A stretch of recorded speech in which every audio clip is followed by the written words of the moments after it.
Hello दोस्तों, मैं हूं मोहम्मद शानवाज और आप लोग देख रहे हैं हमारे चैनल ओरो स्टडी।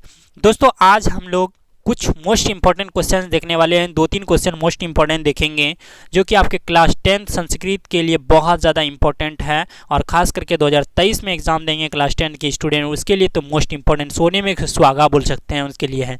तो आप क्या कीजिएगा, चैनल पे न्यू है तो चैनल को सब्सक्राइब कर दीजिएगा और ज़्यादा से ज़्यादा फ्रेंड सर्कल में शेयर करने का कोशिश कीजिएगा ताकि जो इधर उधर भटक रहे उसको भी मिल सके इंपॉर्टेंट सब क्वेश्चन। तो चलिए इसका पीडीएफ अगर लेना चाहते हैं तो आप टेलीग्राम ज्वाइन कर लीजिए, लिंक डिस्क्रिप्शन में दिया है, या तो आप सर्च कर लीजिए जाके टेलीग्राम पे, ठीक, ओरो स्टडी। चलिए फर्स्ट क्वेश्चन आपके बीच क्या है, मंगलम पाठ का 5 वाक्यों में परिचय देना। आपका एग्जाम में जो भी क्वेश्चन आएगा इसी तरह आएगा, आपको टेंशन नहीं लेना है, आपको तैयार करके जाना है और एग्जाम में लिख के आना है, ठीक। मंगलम पाठ का 5 वाक्यों में परिचय देना है। चलिए 5 वाक्यों में परिचय देते हैं। इस पाठ में 4 मंत्र, इस पाठ में क्या है, मंगलम पाठ में 4 मंत्र हैं। पहला ईशावास्य, दूसरा कंठ, तीसरा मुंडक और श्वेताश्वर नामक उपनिषद से संकलित है, ठीक। ये मंगलाचरण के रूप में पठनीय है, यानी मंगलाचरण के रूप में पठनीय है, पढ़ा जाता है और वैदिक साहित्य में विशुद्ध आध्यात्मिक ग्रंथों के रूप में उपनिषदों का महत्व है। किसमें? वैदिक साहित्य में इसका बहुत ज़्यादा महत्व है, ठीक।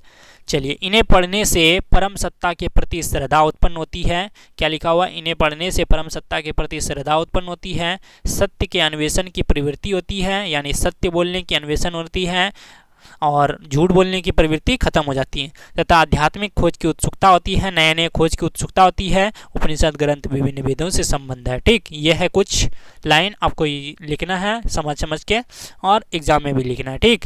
चलिए दूसरा नंबर आपके लिए हैं, क्या लिए हैं, कर्मवीर कथा का 5 वाक्यों में परिचय दें। क्या लिखा हुआ है? दूसरा क्वेश्चन, कर्मवीर कथा का 5 वाक्यों में परिचय देना है। किसका? कर्मवीर कथा का। कर्मवीर कथा का 5 वाक्यों में आपको परिचय देना है। चलिए हम लोग इसका आंसर देखते हैं। क्या है आंसर? इस पाठ में एक पुरुषार्थी की कथा है। इस पाठ में एक पुरुषार्थी की कथा है जो निर्धनता एवं दलित जाति में जन्म जैसे विपरीत परिवेश में भी रहकर प्रबल इच्छा शक्ति, क्या बोल रहा है कि इस पाठ में एक पुरुषार्थी की कथा है, एक आदमी की कथा है जो निर्धनता और दलित जाति में जन्म, निर्धनता मतलब कमजोर लाचार वर्ग, जो कि दलित जाति में जन्म लेकर विपरीत परिवेश में भी रहकर प्रबल इच्छा शक्ति तथा उन्नति की उत्कृष्ट कामना के लिए उच्च पद पर पहुंचता है। यानी गरीब घर में रहकर भी वो एक ऐसा एग्जाम निकाल के वो बहुत अच्छे पायदान पे पहुंच जाता है। ये कथा किशोरी में आत्मविश्वास की और आत्मसम्मान उत्पन्न करती है। ये कथा क्या करती है? किशोर जो कि जवान है उसके लिए ये सबक देते हैं कि आपको भी उसी तरह मेहनत करना है और आत्मसम्मान उत्पन्न करना है, ठीक। विजय के पद पर प्रशस्त करती हैं और कर्मवीर हमारे आदर्श हैं। यही है दूसरा क्वेश्चन। चलिए तीसरा क्वेश्चन देखते हैं क्या है। भारत महिमा पाठ के आधार पर भारत भूमि कैसी है? तीसरा क्वेश्चन, तो इसका आंसर देखते हैं। भारत भूमि पुत्र वत्सला है। भारत भूमि जो है पुत्र वत्सला है। यहाँ की नदियाँ पवित्र है, यहाँ की नदियाँ पवित्र है और यहाँ विभिन्न धर्म जाति एवं भाषा के लोग रहते हैं, साथ में मिलजुल कर रहते हैं, आपसी मेल जोल में रहते हैं। भारत का वातावरण शांत एवं उल्लास नहीं है, शांत एवं उल्लास नहीं है। तो आई होप आप लोगों को समझ में आ गया होगा।